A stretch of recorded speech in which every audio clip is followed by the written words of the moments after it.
اعوذ باللہ من الشیطان الرجیم بسم اللہ الرحمن الرحیم۔ آج ہم پڑھیں گے سورۃ یوسف مکیہ، ٹھیک ہے۔ سورۃ یوسف مکی صورت ہے، تو یہ بڑی عظیم صورت ہے کہ اس کے اندر اللہ تعالیٰ نے ایسے عظیم واقعے کے بارے میں ہمیں بتایا جس سے ہمیں صبر، شکر اور تقوی کے متعلق سبق حاصل ہوتا ہے۔ چلیں سورت کا آغاز کرتے ہیں۔ بسم اللہ الرحمن الرحیم۔ یہ سورت مکی ہے، اسے سورت ہود کا تتمہ بھی کہا جاتا ہے، ٹھیک ہے، اس لیے کہ سورت ہود میں مذکورہ 7 انبیاء اکرام اور ان کی قوم کے واقعات بیان کیے جانے کے بعد اس صورت میں یوسف علیہ السلام کا واقعہ تفصیل کے ساتھ بیان کیا گیا ہے۔ اس کے مرکزی مضامین تقریباً وہی ہیں جو مکی صورتوں کا خاصہ ہیں، ٹھیک ہے، یعنی لوگوں کو اللہ تعالیٰ کی وحدانیت کی دعوت دینا، نبی صلی اللہ علیہ وسلم کی ہمت افزائی کرنا، انہیں تسلی دینا۔ انبیاء کرام ہمیشہ ہی آزمائشوں سے گزر کر اپنی دعوت میں کامیابی سے ہمکنار ہوتے رہے ہیں۔ یہ کہ جس طرح یوسف علیہ السلام قید و بند اور عزت و ناموس میں شدید آزمائشوں سے گزرنے کے بعد غریب دیار ہونے کے باوجود بالآخر مصر کی حکومت کے مالک بن بیٹھے اور ان کے بھائیوں کو انہی کی جناب میں پناہ لینی پڑی، اور اسی طرح اللہ تعالیٰ نے اپنے نبی صلی اللہ علیہ وسلم کو بھی بالآخر کفار قریش پر غلبہ دے گا اور انہیں آپ کے سامنے گھٹنے ٹیکنے پر مجبور کر دے گا۔ تاریخ شاہد ہے کہ ایسا ہی ہوا۔ فتح مکہ کے بعد کفار قریش آپ کے سامنے جمع کیے گئے تو آپ نے ان سے سوال کیا کہ تم مجھ سے کیا توقع رکھتے ہو، میں تمہارے ساتھ کیا برتاؤ کروں؟ تو انہوں نے کہا کہ آپ ہمارے کریم النفس بھائی ہیں، کریم النفس بھائی کے بیٹے ہیں۔ تو آپ نے فرمایا میں آج تمہیں وہی کہتا ہوں جو یوسف علیہ السلام نے اپنے بھائیوں سے کہا تھا کہ آج تم پر کوئی پابندی نہیں، جاؤ تم سب کے سب آزاد ہو۔ اللہ اکبر کبیرہ۔ چلیں سورت کا آغاز کرتے ہیں اور پڑھتے ہیں کہ اللہ تعالیٰ نے سورۃ یوسف کے اندر کیا ذکر کیا اور حضرت یوسف کے ساتھ ان کے بھائیوں نے کیا سلوک کیا تھا۔ الف لام را، یہ حروف مقطعات ہیں۔ تلک آیات الکتاب المبین، یہ واضح کتاب کی آیات ہیں۔ الکتاب المبین سے مراد قرآن کریم ہے۔ یہ اللہ تعالیٰ کی وہ کتاب ہے جو حلال و حرام، شریعت کی حدود اور ان تمام امور کو بیان کرتی ہے جو بنی نوع انسان کو زندگی میں پیش آتے ہیں۔ اللہ تعالیٰ فرماتا ہے کہ الف لام را تلک آیات الکتاب و قرآن مبین۔ الف لام را جو ہے نا، یہ کامل کتاب اور واضح قرآن کی آیات ہیں، ٹھیک ہے۔ تو اللہ تعالیٰ نے کہا کہ یہ واضح کتاب ایسی ہے جس کے اندر اللہ تعالیٰ نے سب کچھ واضح کر کے رکھ دیا ہے۔ انا انزلناہ قرآنا عربیا، ہم نے بے شک نازل کیا قرآن کو عربی زبان میں، لعلکم تعقلون، تاکہ تم عقل رکھ سکو۔ اللہ تعالیٰ نے اس کتاب مبین یعنی قرآن کریم کو عربی زبان میں اس لیے نازل کیا کہ اس کے مخاطب اول عرب تھے۔ اگر کسی دوسری زبان میں نازل ہوا ہوتا تو حجت تمام نہ ہوتی۔ عرب کہتے یہ ہماری زبان میں نہیں ہے، اس لیے ہم اس سے مخاطب نہیں ہیں، پھر اس لیے بھی یہ قرآن عربی زبان میں نازل ہوا کہ یہ دنیا کی وہ فصیح ترین زبان ہے جو اپنے اندر گہرائی لیے ہوئے ہے، اور اس کے دامن میں ان تمام افاقر و معنی کے لیے وسعت ہے جو انسانی دل و دماغ میں پائے جا سکتے ہیں۔ آگے اللہ کہہ رہے ہیں کہ نحن نقص علیک احسن القصص، ہم آپ پر قصے بیان کرتے ہیں جو کہ اچھے قصے ہیں۔ بما اوحینا الیک، جو وہی کیے گئے آپ کی طرف، ھذا القرآن، یہ قرآن، وَإِن كُنتَ مِن قَبْلِهِ لَمِنَ الْغَافِلِينَ، اس سے پہلے تو غافلوں میں سے تھا۔ قرآن کریم کی اس صورت میں اللہ تعالیٰ نے جو واقعہ بیان کیا ہے اسے احسن القصص اس لیے کہا ہے کہ اس کے اندر نہایت ہی بلیغ اور اس کا اسلوب غایت درجہ فصیح ہے، اور اس مضمون میں جو خبریں بیان کی گئی ہیں وہ بالکل سچی ہیں، اور جو نصیحتیں اور علم و حکمت کے موتی اس میں بکھرے پڑے ہیں وہ بڑے کام کی اور بڑے ہی قیمتی ہیں۔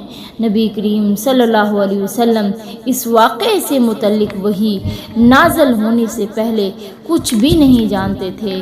اسی عدم علم کو یہاں آپ کی عظمت و شان کے پیش نظر غفلت سے تعبیر کیا گیا ہے کہ آپ اس سے پہلے غافل تھے، آپ کو اس سے پہلے علم نہیں تھا۔ آگے اللہ کہہ رہے ہیں اذ قال یوسف لابیہ، جب کہا یوسف نے اپنے باپ سے یا ابت انی رأیت احد عشرا، اے میرے باپ میں نے دیکھے ہیں 11 کوكباً ستارے، والشمس والقمر، سورج اور چاند بھی، رأیتہم لی ساجدین، میں دیکھتا ہوں کہ وہ مجھے سجدہ کر رہے ہیں۔ یوسف علیہ السلام نے اپنے باپ یعقوب سے اپنا خواب اس لیے بیان کیا کہ وہ ان کے کامل علم کے معتقد تھے اور ان کی شفقت پدری اپنے لیے عیاں پاتے تھے، تو انہیں اپنا سب سے زیادہ خیر خواہ سمجھتے ہوئے ان سے اپنا خواب بیان کیا۔ یہاں 11 ستاروں سے مراد یوسف علیہ السلام کے 11 بھائی ہیں، سورج اور چاند سے مراد ان کے ماں باپ ہیں، جیسا کہ آگے چل کے معلوم ہوگا کہ اس خواب کے 40 سال بعد جب اللہ تعالیٰ نے ملک مصر میں ان کے والدین اور بھائیوں کو جمع کیا تو یوسف کی تعظیم میں سب نے ان کے سامنے سجدہ کیا، تو یعقوب علیہ السلام کے دین میں، جو کہ یعقوب علیہ السلام کے دین میں جائز ہے، یہ سجدہ کوئی عبادت کا سجدہ نہیں تھا، یہ تعظیم کا سجدہ تھا۔ آگے اللہ کہہ رہے ہیں قال یا بنیا، یعقوب نے کہا میرے بیٹے لا تقصص رؤیاک، نہ تو بیان کرنا اپنا خواب علی اخوتک، اپنے بھائیوں سے، فیکیدوا لک کیدا، وہ تیرے لیے تدبیر کریں گے، ان الشیطان للانسان عدو مبین، بے شک شیطان تو انسان کا واضح دشمن ہے۔ یعقوب علیہ السلام نے خواب سے اندازہ لگا لیا کہ ان کا یہ بیٹا عظیم شان و شوکت کا حامل ہوگا، اس لیے انہیں اندیشہ ہوا کہ یہ خواب سن کر ان کے دوسرے بھائی بھی ان کی عظمت کا اندازہ کر کے انہیں اسے نقصان نہ پہنچائیں، اسی وجہ سے انہوں نے یہ خواب بیان کرنے سے منع فرما دیا، کیونکہ شیطان انسان کا بڑا کھلا دشمن ہے۔ اس کی پوری کوشش ہوگی کہ ان کے بھائیوں کو ان کے خلاف اکسائے اور انہیں کسی ایسی بات پر آمادہ کرے جو یوسف علیہ السلام کے لیے نقصان دہ ہو۔ تو یعقوب نے کیا کہا قال یا بنی لا تقصص رؤیاک علی اخوتک فیکیدوا لک کیدا، یعقوب علیہ السلام نے اس لیے خواب بیان کرنے سے منع فرمایا تھا کہ کہیں حسد کی وجہ سے ان کے بھائی اسے نقصان نہ پہنچائے۔ یعقوب علیہ السلام کا یہ اندیشہ بعد میں صحیح ثابت ہوا، ورنہ اچھا خواب بیان کرنا منع نہیں ہے۔ خود نبی صلی اللہ علیہ وسلم نے اور بعض خواب صحابہ اکرام سے نبی صلی اللہ علیہ وسلم بیان فرماتے ہیں کہ رسول اللہ صلی اللہ علیہ وسلم نے پسندیدہ اور ناپسندیدہ خوابوں سے متعلق احکام و مسائل بھی بیان فرما دیے ہیں۔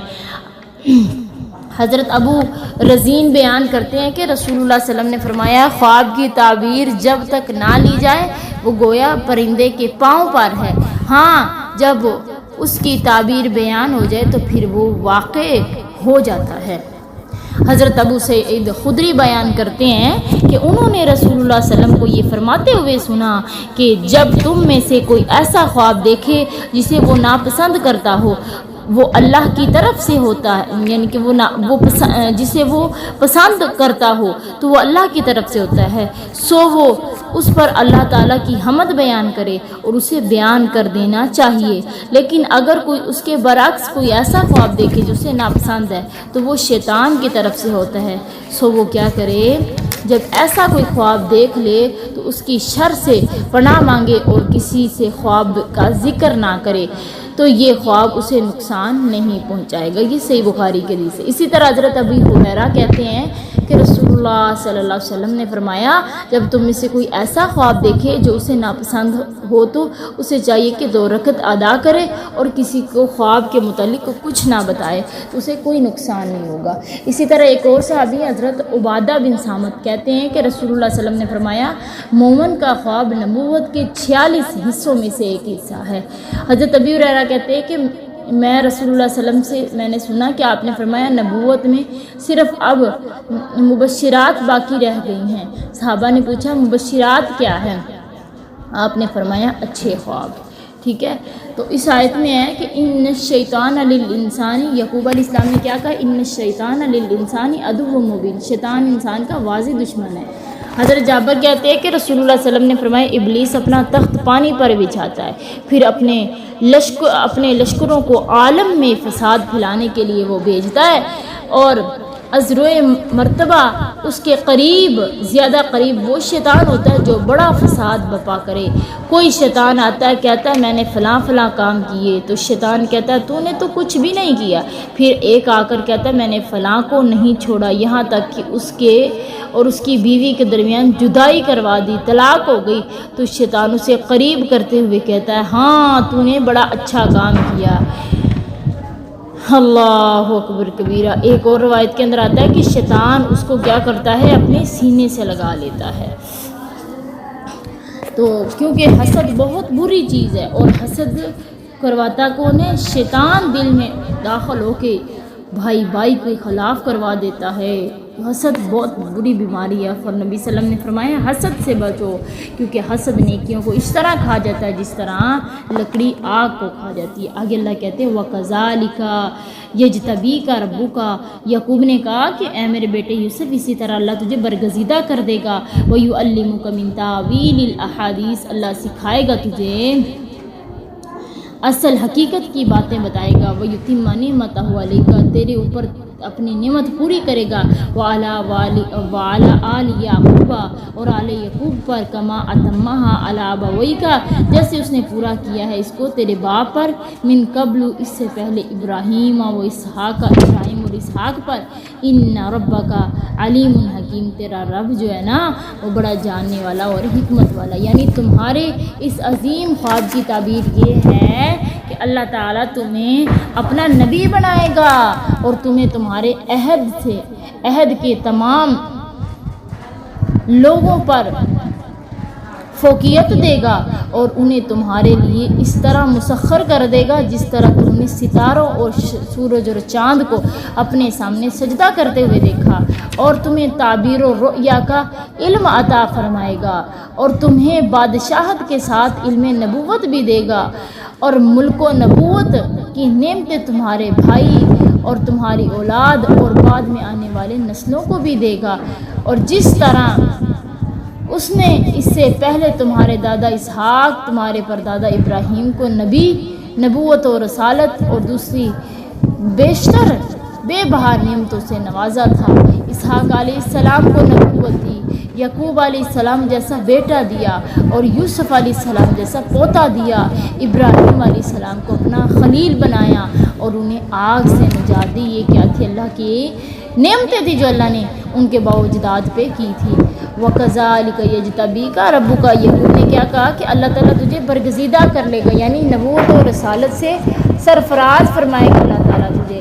حضرت عبداللہ بن عمر بیان کرتے ہیں کہ رسول اللہ صلی اللہ علیہ وسلم نے فرمایا معزز کے بیٹے، معزز کے پوتے، اور معزز ہی کے پڑپوتے، یوسف بن یعقوب، یعقوب بن اسحاق، اسحاق بن ابراہیم ہیں، کہ معزز کے بیٹے ہیں۔ یعنی معزز کون ہے؟ یوسف علیہ السلام کے بعد بھی معزز ہیں، یعنی یعقوب نبی، اور معزز کے پوتے ہیں، یعنی معزز جو ہے، اور اس سے مراد کون ہے؟ حضرت اسحاق، اور معزز کے ہی پڑپوتے، اور اس سے مراد کون ہے؟ حضرت ابراہیم علیہ السلام۔